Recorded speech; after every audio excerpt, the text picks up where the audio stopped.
Good evening. I have two stories for you tonight. Both involve séances. Both involve people who believed they were in control of what they had summoned. They were not. I must warn you, what I'm about to describe is not pleasant. Shall we begin?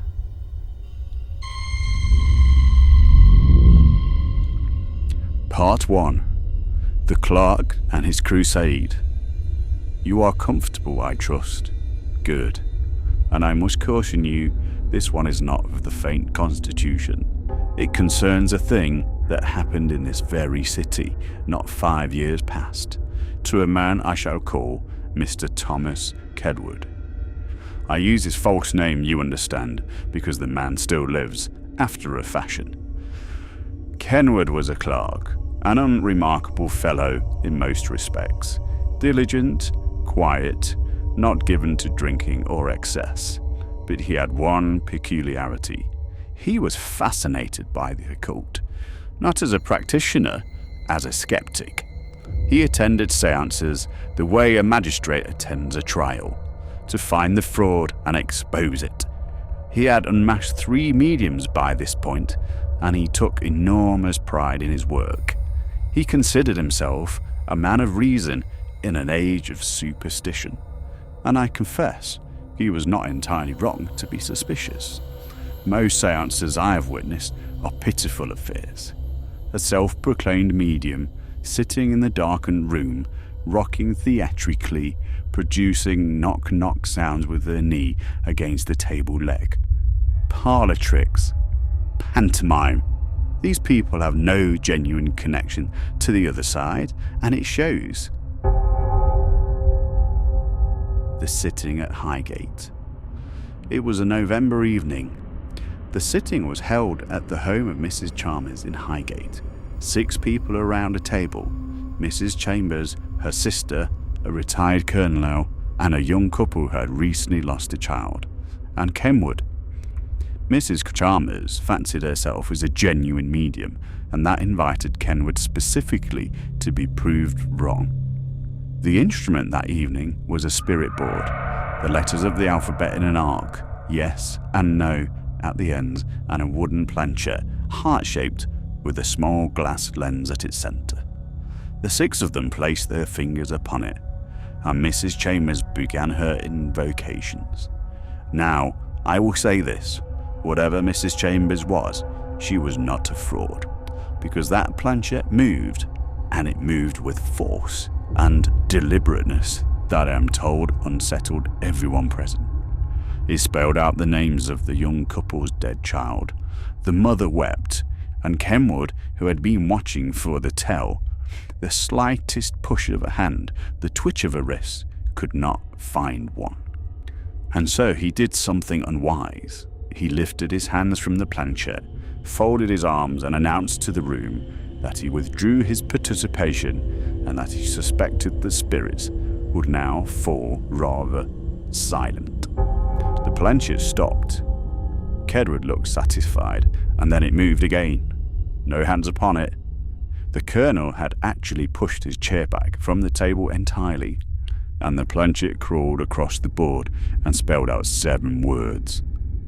You should not have mocked us. Kenwood, being Kenwood, did not recoil. He leaned forward, brought his face down close to the board, examining the planchette, looking for a wire, a mechanism, anything his reason could accept. Part 3. The Strike. The planchette struck him like a flung stone. It hit his left eye dead center. The glass lens took the impact first. It did not simply break, it burst, and the fragments were driven backwards into the eye itself. Those seated closest heard the sound. They said it was wet and sharp at the same time, like stepping on a ripe fruit that has a stone at its center.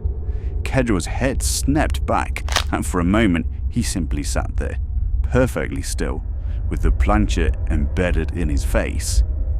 The pointed wooden tail jutting outward from the socket, blood already pouring down his cheek. and throat and soaking into his collar. Then he screamed. He reached up and grabbed the planchette and tried to pull it free, which was the worst thing he could have done, because the glass had splintered into the soft tissue behind the eye. When he pulled, the shards moved with it. The colonel said he could hear the fragments grinding against something. Whether bone or the remnants of the eye itself, he could not say and did not wish to speculate. Kenwood's hand came away slick with fluid and blood, and he was holding a piece of the Planchette's wooden frame that had simply snapped off, leaving the rest still buried in the eye socket. They got him to a surgeon within the hour. The surgeon, a man who had served in the Crimea and was not easily shaken, attempted the extraction twice. The first attempt he used forceps and managed to grip what remained of the wooden body, but when he pulled, Kenwood convulsed with such violence that two men had to hold him to the table, and the surgeon felt the instrument catch against something deep in the socket that should not have been there. He described it later as a resistance, not a resistance of bone, but as though something were holding the object in place. The second attempt, he tried to go around the obstruction, working a thin probe along the orbital wall to loosen the debris, but every fragment of glass he dislodged seemed only to settle deeper, and the bleeding would not stop. And Kenwood had begun to make the sound like the surgeon had said he'd only heard once before, from a man whose leg was being taken off without sufficient ether. And so they stopped. They packed the socket with carbolic gauze, stitched what tissue they could to close the wound, and fitted him with a leather patch. Part 4. What Remains. This is how Thomas Kenwood lives to this day, with a patch over his left eye, and behind that patch, I tell you without embellishment, sits the remains of that Planchette. Wooden splinters and crushed glass, pressed into the socket where his eye used to be. The tissue has grown around the fragments, the surgeon says. The body has accepted them in the way a tree accepts a nail driven into its trunk, not by healing, but by absorbing. Kenwood remains a skeptic, if you can credit it. He insists some mechanical fault in the board caused the Planchette to spring upwards. He has written letters. He has consulted engineers.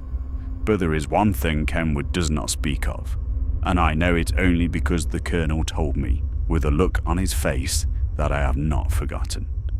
On certain nights, always near the anniversary of that sitting, Kenwood is seized by a terrible pain behind that patch, a burning, a grinding ache that no physician has ever been able to explain or relieve. And during these episodes, his remaining eye, the right one, begins to move. Not randomly, deliberately, as though he's trying to read something. And if you stand close enough, which the Colonel did once, you can hear a sound from behind the leather.